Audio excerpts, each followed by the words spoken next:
Here's an easy chord melody arrangement of the Hoagy Carmichael classic, Georgia on My Mind. Hoagy Carmichael was born November 22nd, 1899.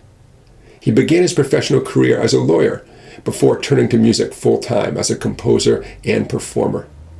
I've got a PDF of this arrangement available for you at www.song-bike.com. So head on over there and check out all the PDFs and videos available for you. In a minute, I'll play through this arrangement for you, and then later I'll give you a bunch of tips on how you can play this yourself. Okay, here we go. 1, 2, 3, 4.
Here are some tips for Georgia on My Mind and for playing chord melody arrangements in general.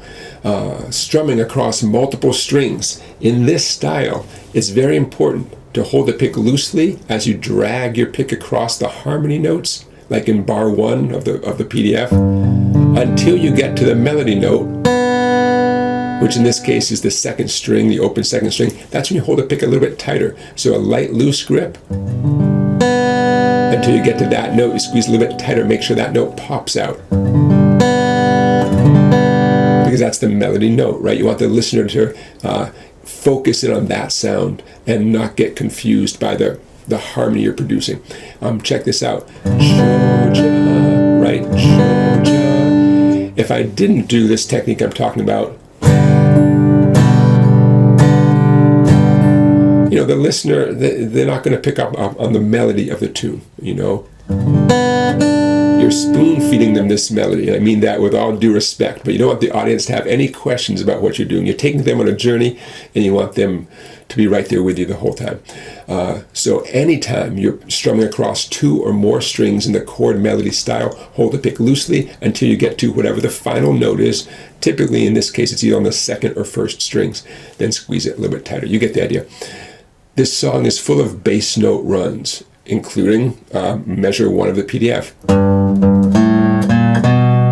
You want to play those with confidence, but with a light touch, because that run is not the melody of the tune. So play it, own it, but don't bang on it, because you're simply setting the listener up for the melody coming up next, which you do want the listener to focus on. So it's a fine line between playing with confidence and playing with a heavy touch, which we never want, right? A light touch at all times. We certainly want the ability to play with a light touch at all times. Okay, some other thoughts. You may see me grab a complete chord, such as an A minor chord in bar 3 of the PDF, even though I don't need to grab all those notes. I do it out of habit because it's so automatic for me. In case you have eagle eyes and you notice me doing it, I'm doing it because it feels good and I can get there fast, as opposed to only holding down the bare minimum required by the PDF. So you may notice me doing that. I'm always going to encourage you to work on this type of G chord, middle and ring on the 2 bass strings. My ring finger, third fret of the 6th string, middle finger, second fret of the 5th string. It's mandatory in this piece if you want to play it smoothly. It frees up your pinky to fret the 2nd string, 3rd fret when necessary. It frees up the index finger to fret the 1st string, 2nd fret, such as in bar 5 of the PDF. Okay, you'll never regret getting good at this kind of G. In this arrangement, sometimes it's called G type 2 when the pinky's on the 2nd string, 3rd fret. Okay, it's going to feel awkward if you've never done it before. Stick with it, it's worth it, because you're going to find this is the most efficient way to play G for lots of things in the future, meaning specifically the middle and ring over here in the bass strings. The pinky might be on the 1st string, 3rd fret, might be on the 2nd string, 3rd fret, depending on the song and the measure and everything, but it's a great skill. And significantly, it frees up the index finger to do whatever the index finger needs to do. Okay, moving on. The bottom of, I'm looking at the first ending. Instead of a bass note run being used to, fill in the space between melody notes, we have some chords. The first ending says, Georgia on my mind. And then there's some nice passing chords, E7, A minor, D7, and same thing. Strum those with confidence, but not too loud, right? You want to tell the listener what's important and what is simply there as like comfort sounds, okay? Passing chords as comfort sounds, just on your way to the next melody note, which in this case is back to the beginning of the tune, right? The first ending sends you back to the beginning of the tune, Georgia, Georgia, a song of you, right? The second set of lyrics. Okay, moving on. After the second ending, we have another nice little bass note run. Not difficult, but here's the second ending. Georgia on my mind. Here it comes. Boom, boom, boom, boom, boom, boom. Purely there for a nice little filler sound, right? Imagine you're playing a nice big stand-up bass. Boom, boom, boom, boom, right? Other thoughts. I'm doing E minor with my middle and ring because it feels good. Because if I'm going to, let's see, I'm not coming from a G chord, although in some contexts you might be. Anyways, you're going to see me doing E minor with my middle and ring, and I recommend that. Is it mandatory? Not necessarily, but when you get to the measure 17 of the PDF, an E minor 7, you'll see me do the 2nd string, 3rd fret with my pinky. This is dreams I see, and that's what I'm doing right there. Middle ring and pinky, an E minor 7 chord. We have a B minor chord coming up at the end of bar 17.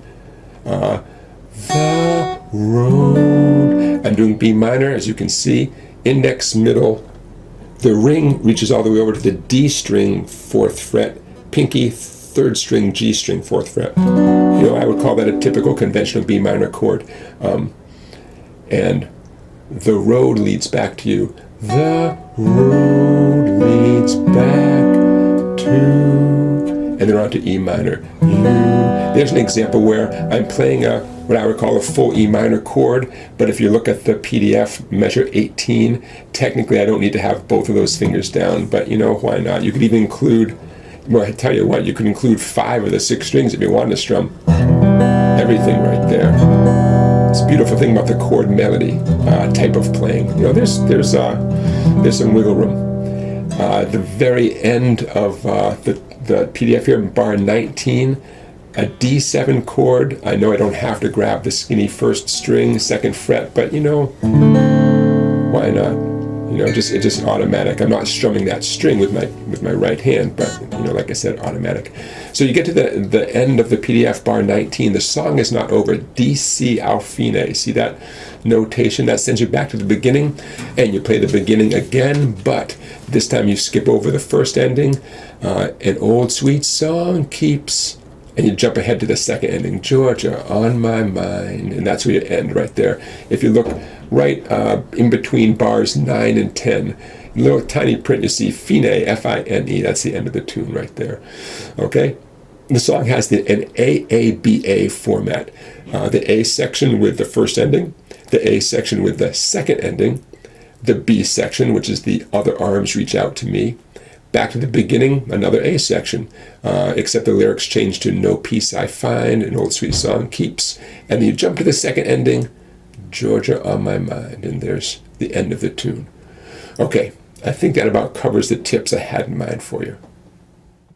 Hope you found those tips helpful, everybody. I want to thank you for watching. Don't forget the PDF that accompanies this chord melody arrangement of Georgia on My Mind is available for you at www.song-bike.com. Lots of good stuff over there, including more PDFs. And don't forget to follow me on social media. That information will be coming right up in a minute. Don't forget to like and subscribe, and I will see you next time. Thanks for watching, everybody.